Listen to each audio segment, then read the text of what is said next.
வீட்டுக்கு கதவு மட்டும் கடன் வாங்கி போடக்கூடாது. ஏன்னா அந்த கதவை தட்டவன் கணக்காரனா இருக்கான். ஏன் கதவை ஏன் நீ தட்டுன்னு கேட்க முடியல.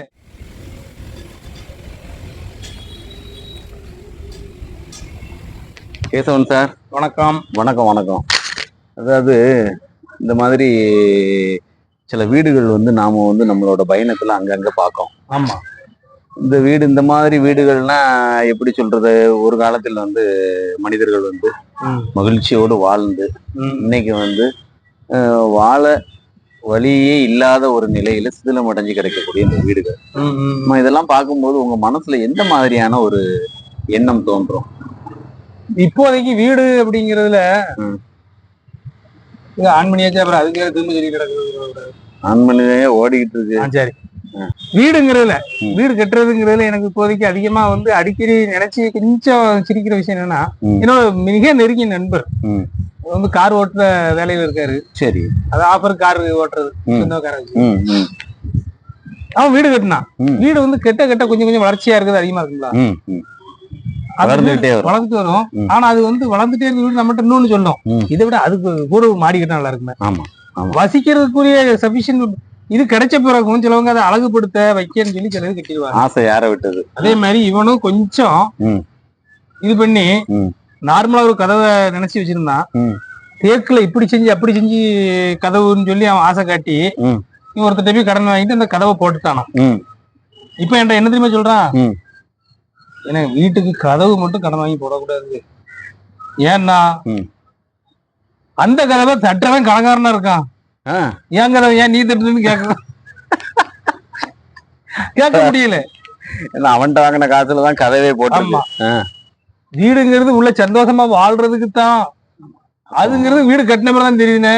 அதாவது கேசவன் சார், நான் எந்த ஒரு எண்ணத்துல கேட்டேன்னா இப்படி விரிசல் அடைஞ்சு முற்றிலும் சேதம் அடைஞ்ச ஒரு வீடை பார்க்கும்போது மனசு கஷ்டமா இருக்கான்னு சொல்லும் போது நீங்க என்ன சொன்னீங்கன்னா, நீங்க எப்படி சொல்றீங்கன்னா, இடுக்கன் வருங்கால் நகுக அப்படிங்கிற மாதிரி ஒருத்தன் வீடு கட்டிப்பட்ட அவஸ்தைய, அதுவும் கதவு மட்டும் கடன் வாங்கி போடக்கூடாது, ஏன்னா கடன் கொடுத்தோம் அந்த கதவையே. அப்புறம் கல்யாணம் இந்த முடிச்சு இந்த கல்யாணத்துக்கு கடன் வாங்குறத பத்தி ஏதாவது ஒண்ணு சொல்லுங்களேன். அதாவது வீட்டை கட்டிப்பாரு கல்யாணத்தை முடிச்சு பாருன்னு சொல்லுவாங்கல்ல. ஆமா, வீடை பத்தி ஒண்ணு சொல்லிட்டீங்க. கல்யாணத்துக்கு கடன் வாங்கின ஏதாவது கதை இருக்கா? அது எப்படின்னா அதே இதே தம்பி தான். அவரேதான் வீடு கட்டும் போதும் கடன், கல்யாணம் முடிக்கும் போதும் கடன். கல்யாணம் முடிக்கிறதுக்கு போட்டோகிராஃபி அவரு எங்களோட நண்பர். அது 1000க்கு போட்டோ எடுக்கலாம், 2000 போட்டோ எடுக்கலாம், 3000. இந்த ட்ரோன்ல பறக்கிற போட்டோ அதெல்லாம் இப்போதைக்கு வந்துருக்கீங்களேன். அப்போ ஒரு மாடல் வந்துச்சு, இந்த ஆல்பத்தை போட்டோ எல்லாம் உள்ள 20 வேற என்ன இல்லாம லேமினேட் பண்ற மாடல்ல அது அப்பவுமே 10,000 ஒரு நவீனத்துவத்துல அந்த போட்டோவுக்கு ரூபா கொடுக்காம தொடர்ந்து கேட்டுட்டு தானே இருப்பான். ஒரு நாள் அவன் போட்டோகிராஃபர் கடங்காரன் இல்ல போட்டோகிராஃபர். ஒரு நாள் நான் அவங்க வீட்டுக்குள்ள ஏதாவது டீ, அவங்க வீட்டுக்காரமா டீ தந்தாங்க, குடிச்சிட்டு இருக்கேன். அவனு இருக்கான், அவன் மகா. எப்பா நாராயண மாமா வந்திருக்காரு, டீ எப்படிங்க இவன் இந்த ஆல்பத்துக்கு துட்டு கொடுக்கணுமா அப்படின்னு. அதாவது நான் அது பக்கத்துல இருக்கேன்ல, நான் என்னப்பா ஆல்பம் அப்படின்னு கேட்கேன்.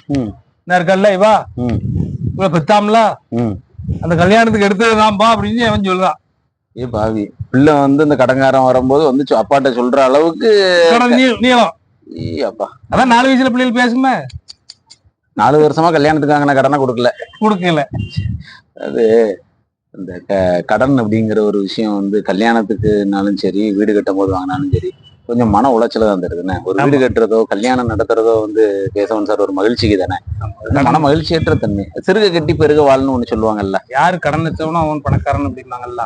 சிறுக கட்டி பெருக வாழ் அப்படின்னு சொல்லக்கூடிய நம்ம முன்னோர் வாக்கு என்ன. அது பெருக வாழ்ங்கிறத நீங்க 7 பிள்ளைகள் பத்து வாழ்றது கிடையாது. மகிழ்ச்சி பெருக இந்த மாதிரி சிறுக கட்டி பெருக வாழ் அப்படிங்கிற ஒரு இதே நல்ல ஒரு சிறப்பான ஒரு கிராமங்கள்ல இன்னும் இருக்கும். வீடு சின்னதா இருக்கும், பக்கத்துல அரச மரங்கள் இருக்கும், ஏதாவது வேப்ப மரம். அவங்க வசிக்கிற பெரும்பகுதியான இது வெளியேதான் இருக்கும். வீட்டுல என்னென்ன பெட்டி சட்டி கிட்டி இந்த மாதிரி இருக்கும். அது ஒரு காலகட்டத்துல உள்ள வாழ்க்கை. வீட்டை இன்னொன்னு என்னன்னா, வீடை நல்லா கட்டிட்டு தானுங்க. புது வீடை நம்ம பால் காய்ச்சும் போது நம்மள அழைக்கிறாங்கல்ல, அப்போ போய் பார்க்கும்போது நல்லா இருக்கு கேசவன் சார். அதுக்கப்புறம் ஊர்ல உள்ள திங்ஸ பூரா கொண்டு வீடு பூரா அடிக்கிறதான். ஆமா, ஃப்ளோர் இப்படி போட்டுப்பாங்க, நல்லா பழன்னு போட்டுட்டு ஃப்ளோருக்கு மேல வந்து கட்டில போட்டிருப்போம் பெருசா, அந்த ஃப்ளோரே தெரியாது.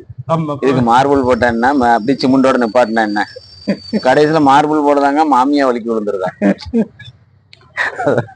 அப்போ ஆடம்பரம் அப்படிங்கறதுமே ஒரு அதே மாதிரி ஆடம்பரம் அவஸ்தை தானே, உண்மை அவஸ்தை. இந்த நண்பர் வந்து எல்லாரும் ஃப்ரிட்ஜ் வாங்குறேன்னு அவன் முன்னாடி சொல்ல ஃப்ரிட்ஜ் வாங்கிட்டான்.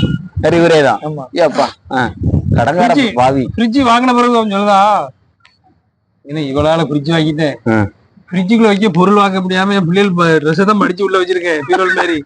நான் சொன்னேன், நீ பீரோல வாங்கி தொலைக்க வேண்டிய 15,000 என் ஃப்ரிட்ஜ் வாங்கினா 5,000 பீரோல அவன்கிட்ட சொல்லு, அதுக்குள்ள பழம் வாங்கி வைக்கணும், பால் வாங்கி வைக்கணும், அது வாங்க துட்டுல இப்போ அப்படின்னு. கிராமத்து மனிதர்கள் இப்ப வந்து அபரிமிதமான ஒரு அந்த நகரத்து வாழ்க்கை மாதிரி வாழணும்னு ஆசைப்பட்டு ஃப்ரிட்ஜ் வாங்கி உள்ள பொண்டாட்டிக்கு ஒரு மலம் பூ வாங்கி உள்ள வச்ச என்ன.